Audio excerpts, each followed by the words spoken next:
समझते हैं? तो स्निग्ध होंगे, श्लक्ष्ण होंगे, जैसे काच श्लक्ष्ण है।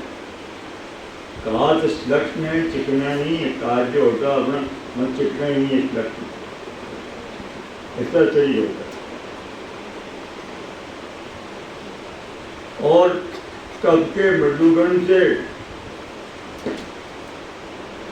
नेत्र को सुख देने वाले सुकुमार गौरवन के शरीर वाले होते हैं, अर्थात उसका नेत्र स्वस्थ रहता है, शरीर सुकुमार होता है, गौर उसका वर्ण।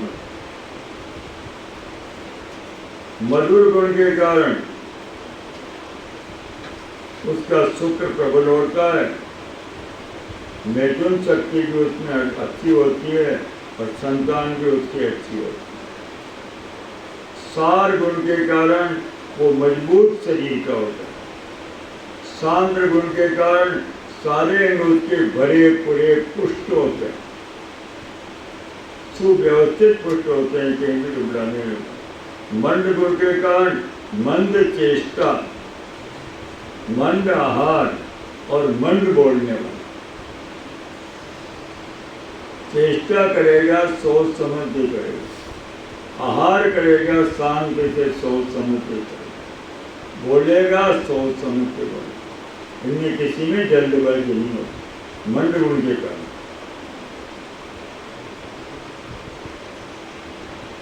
और गुरु गुण के कारण हाथी के जैसी मंद गति से मटवाड़े चाल से चलने वाला होता है।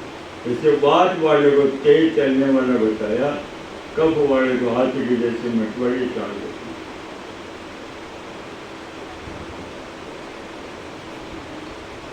और शीत गुण के कारण भूख, प्यास, गर्मी और पसीना थोड़ा होता है, एकदम भूखे मरता नहीं, पसीना भी अधिक नहीं होता है, शरीर में गर्मी भी अधिक नहीं रहती, अल्प पसीना वाला होता है।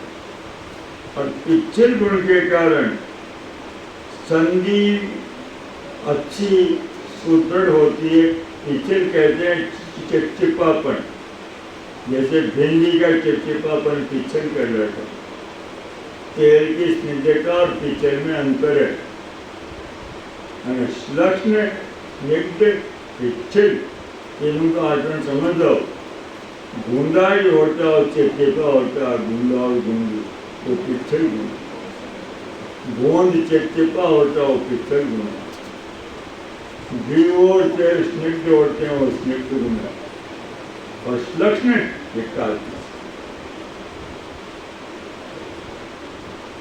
तो संधि मंडल मजबूत होते हैं। और अच्छे गुण के कारण वो प्रसन्न मुख वाला होता है, प्रसन्न नेत्र वाला होता है, सदा प्रसन्न रहने वाला होता है, बलवान, धनवान, विद्यावान, ओजस्वी, शांत और दीर्घायु।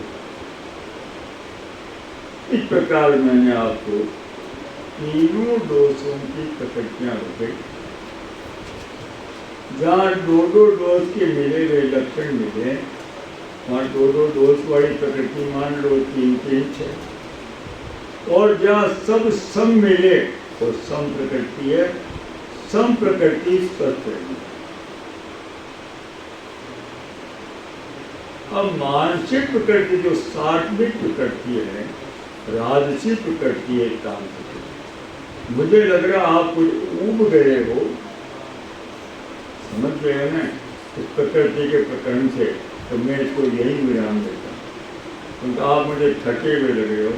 घड़ी में टाइम क्या है बेटा? 40 हुआ है। हाँ, तो 20 मिनट आप मेरे से प्रश्न कर लो, यूँ कर लो, सब प्रकृति हो गया। 20 मिनट इसमें विचार, आपको कोई हो इसमें कर लो, क्योंकि रुखा विषय थोड़ा मन मारने का नहीं है समझने वाली। तो प्रकृति का आपका प्रश्न था, मैं मौके यूँ नहीं बताना चाहता कोर्स की बैठाऊँ, इसलिए कल लाभ रहते मैंने शाम जैसे पुस्तक निकल गए, तो एक प्रामाणिक काम हो जाए इसलिए।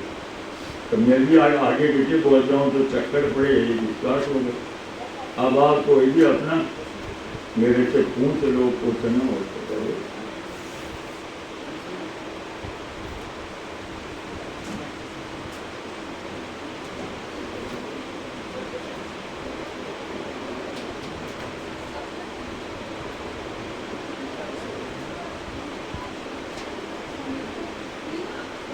तो आप सचेत होंगे कि मैं तो मानसिक प्रकृतियाँ बता देता हूँ और आपके पल्ले नहीं पड़े तो मेरे बताने की क्या मतलब। मुझे रजोगुणी तमोगुणी प्रकृति बता देगा अगली घंटे में।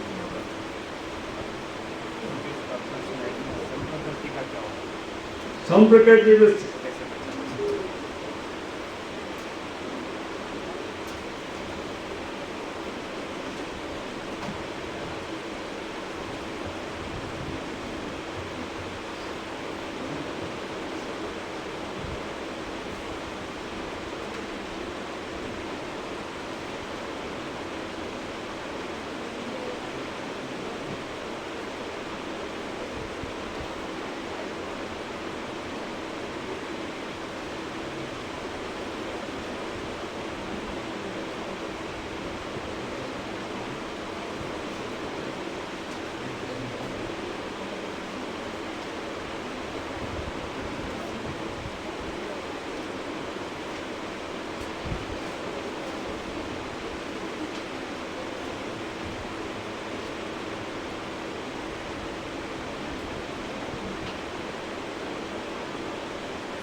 संपिता नीलकपा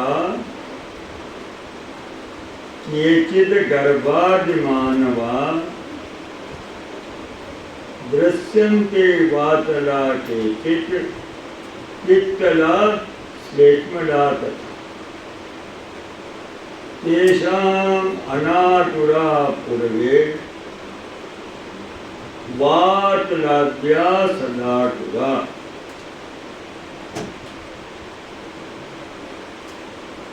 जिस समय वो गर्भ धारण होता है उस बीज के अंदर माता पिता के मिला करके अब तीनों दोषों की साम्यता होती है तो सम प्रकृति वाला, सम प्रकृति वाले के सारे सम, अतः सारा काम उसका व्यवस्थित होगा, सुव्यवस्थित होगा, समय पे भोजन बन जाएगा, समय पे मलमूत्र की प्रवृत्ति हो जाएगी, समय पे नींद आ जाएगी, समय पे जग जाओगे, सत्य नींद आएगी, सपने नहीं आएंगे। जैसे पित्त प्रकृति और घाट प्रकृति वालों के सपने बढ़ाए, पित्त प्रकृति वाले सपने में पीला देखता है, सोना देखता है, अमृतास के पेड़ों को देखता है, या छले हुए पलाश दाग के पेड़ों को देखता है। घाट प्रकृति वाला सपने में उड़ता है, प्रकृति का जड़ों जलाशय सरोवर वगैरह देखता है, सपने के अंदर जल देखता है। जैसे तो सब प्रकृति वाले हो कोई सपना नहीं, तो सब प्रकृति वाला बलवान, वर्णवान, सर्वरति, स्वंग है,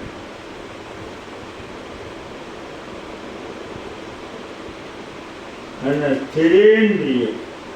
एक बार और बोल दूं बड़ी, बलवान, वर्णवान, सर्वरति, स्वंग, स्थिरेंद्रिय।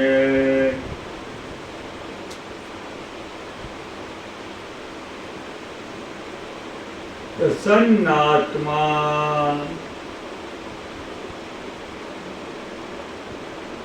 सर्वसह,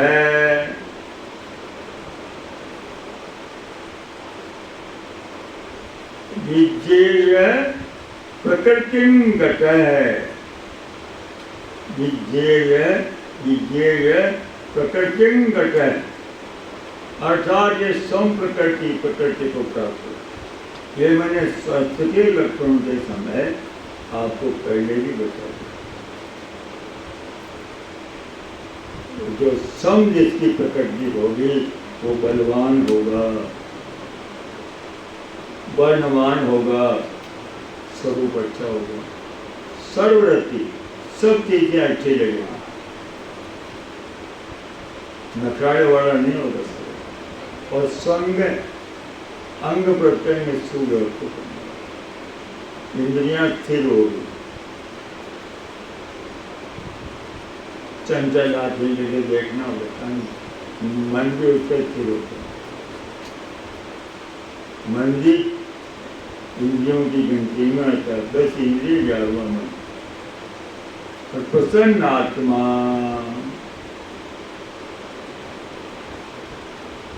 मन जब स्थिर होगा तभी मन प्रसन्न है। तो आत्मा जो हमेशा प्रसन्न है ही, आत्मा के विकार छोड़िए, आत्मा से मन है, क्योंकि आत्मा का प्रत्यक्ष भी मन के द्वारा ही होता है, तो मन प्रसन्न, सम प्रकृति वाले का मन प्रसन्न। प्रसादे सर्व दुखाना हानि रस्योक जाए, भगवान ने गीता में बताया है, हर स्थिति में प्रसन्न रहना का अभ्यास जिसका हो जाता है, उसके कोई भी दुख नहीं रहता, सब दुख की शांति हो जाएगी। इसका मैं प्रायोगिक बता दूं आपको कैसे अनुभव करेंगे। जैसे मुझे किसी ने कह दिया कि पंडित तिलक छापा लगाता है, पाखंडी है, बहुत खराब है, अंदर से बहुत कलुषित है, नीच है, दुष्ट है, जार है, चोर। उससे मुझे क्रोध आ जाएगी, उसको कैसे करेंगे?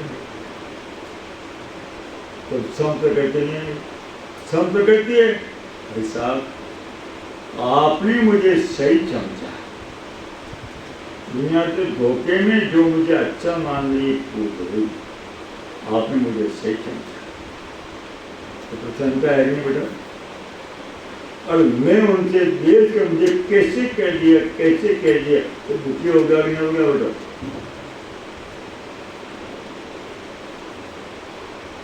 तो सम प्रकृति वाला जो है सर्वरति होता है, सर्वसह होता है, यानी प्रथम श्रेणी का तितिक्षु होता है, सम प्रकृति।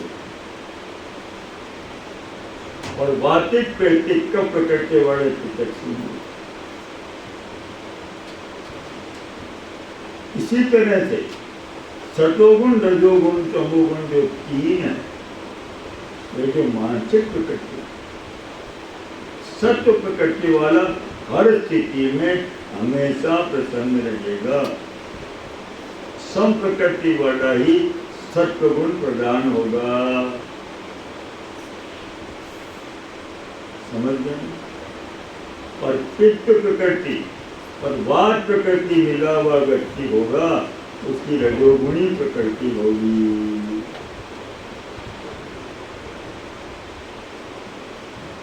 और कप प्रकृति ये तमोगुणी प्रकृति। तमोगुण आलस्य देता है, प्रमाद देता है, उसमें वाद का संश्लेष हो जाएगा, कप और वाद का संश्लेष नहीं, तमोगुणी होता है। कप के साथ में पित्त का संश्लेष हो जाएगा, हिंसक हो जाएगा, तमोगुणी व्यक्ति। तमोगुणी रंग की दूसरे की कष्ट पहुंचाने में या कष्ट देखने में प्रसन्न होता है। सत्वगुणी व्यक्ति पर दुख कातर होता है, अपने पहाड़ जैसे दुख को भी राई के दाने के समान कम मानता है, और अपना परिवार या अपना पड़ोसी, अपने पास वाला दूसरा, उसके राई के समान दुख को भी पहाड़ के जैसा मानता है। ये सत्वगुणी प्रकृति का लक्षण है। सतोगुणी प्रकृति वाला व्यक्ति परार्थी होता है, कभी स्वार्थ नहीं होता। रजोगुणी प्रकृति वाला व्यक्ति स्वार्थी होता है, परार्थी नहीं होता।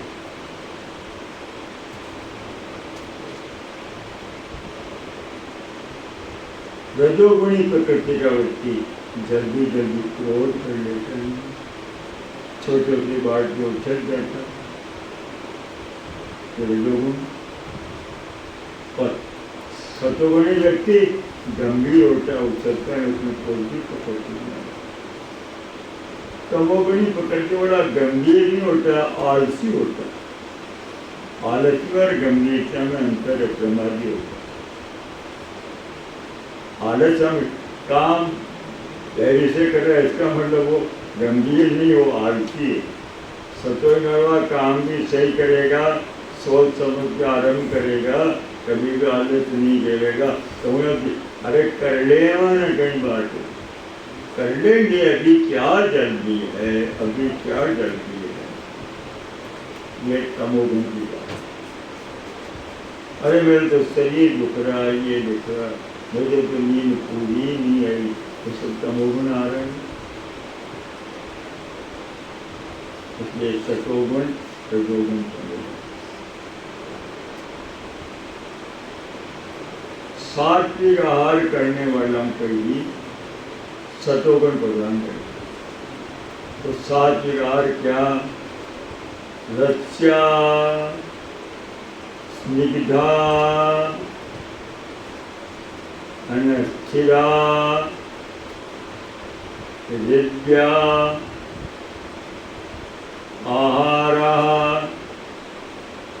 सात्विक प्रिया। रस्या, स्निग्धा, स्थिरा, हृद्या आहारा, सात्विक प्रिया। रस यानी जो रसदार हो, स्निग्ध यानी जो चिकनी, स्थिर यानी जो जल्दी बिगड़ने वाले नहीं हो, और हृदय भोजन करने वाले को उद्विग्न नहीं करते हो, प्रसन्न करते। ये सत्वगुण प्रधान व्यक्ति जो होते हैं, सात्विक प्रकृति होते हैं, वो ऐसा भोजन पसंद करते हैं। दूध दलिया खा लो, है भाई, ये सात्विक भोजन है ना। नमक नमक कुछ नहीं, दलिया पानी में बना लो, बिना शक्कर के दूध में मिला के खा लो, पहले नंबर का सात्विक। और मेरा रोगियों के अनुभव जो कह रहा हूँ, कोई कमजोरी नहीं है, ये विटामिन वगैरह सब थोड़ी को भूल जाओ। तो जो परिणाम सूर्य के जो रोगी होते हैं, विविधता जैसी। एक मेरे भाई का मित्र ही था, छोटे भाई का मित्र था मेरा, तो मेरे पास आ गया, भाई साहब मैंने उसको 40 दिन तक केवल दलिया और गेहूं के दूध पर रखा। दवा के नाम पे उसको जो मुनक्का दाल था और मिर्ची वाला, रात को सोते वक्त और कोई दवा दूध दलिया कभी रखा। तो 2 महीने बाद मेरे पास वापिस आया। उसने कहा, भाई साहब मेरा तो शरीर का वजन भी बढ़ गया, देखो आज मैं कैसे ऐसा हो गया। तो केवल दूध दलिया पर रखा मैंने, उसका अब तो शरीर नहीं, उसका चला गया है, दर्जी था वो मेरे छोटे वही भेजराज जी के रात तंत्र मित्र था, वो साथ में पड़ा हुआ था। ऐसा कुछ नहीं, इस सात्विक आहार केवल दूध पे रह सकता है, दूध दलिया पे रह सकता है। आटे में नमक आप लोगों को बंद करवा देना, आटे में नमक नहीं डालना। सात्विक आहार करोगे, मन भी स्वस्थ रहेगा। और रजोगुणिया कट्वम ले लवणाट्युष्ण तीक्ष्ण रूप से विदाहीने। कटु मतलब तड़का, अम्ल मतलब खट्टा, लवण यानी खारा, तीक्ष्ण यानी तीखा, जैसे लहसुन, सौंठ, अदरक, ये सब तीक्ष्णता में आएंगे।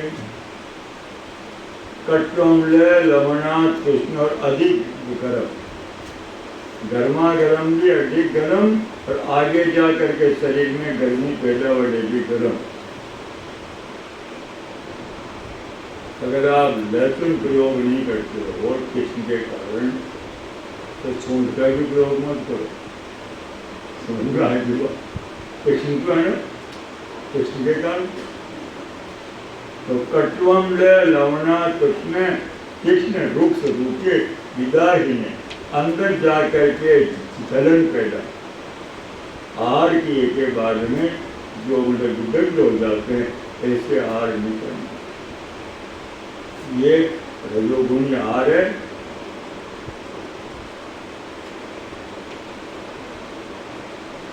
इसी तरह से तमोगुणी आहार है, पूर्ति और परियुषितम, उच्चिष्टम अपिचामेद्यम, उच्चिष्टम अपि चामेद्यम, ऊटी परियुषितम तथा। उच्चिष्ट यानी ऊँचा बोलना। आजकल ऊँटे जूते की परंपरा हमारे पीछे वाले बच्चों में नष्ट हो गई है, अच्छी बात। तो भोजन अकेले एकांत में ही करना चाहिए। ऐसा नहीं हो सके भोजन करते समय दूसरे व्यक्ति के अंग का आपको स्पर्श नहीं होना चाहिए। आज तो ऊँची कटोरी उसकी लेकर के उसके दे देते हो, उसको दे देते हो, प्रसन्नता मानते हो, शामिल भोजन करते हो, और कभी शामिल भोजन नहीं करना। पति पत्नी भी साथ के आधार पे शामिल भोजन नहीं करते थे, साथ रहे। समझ गए? मित्र भी शामिल भोजन नहीं करते, भाई भाई भी नहीं करते, माँ बेटे भी नहीं करते।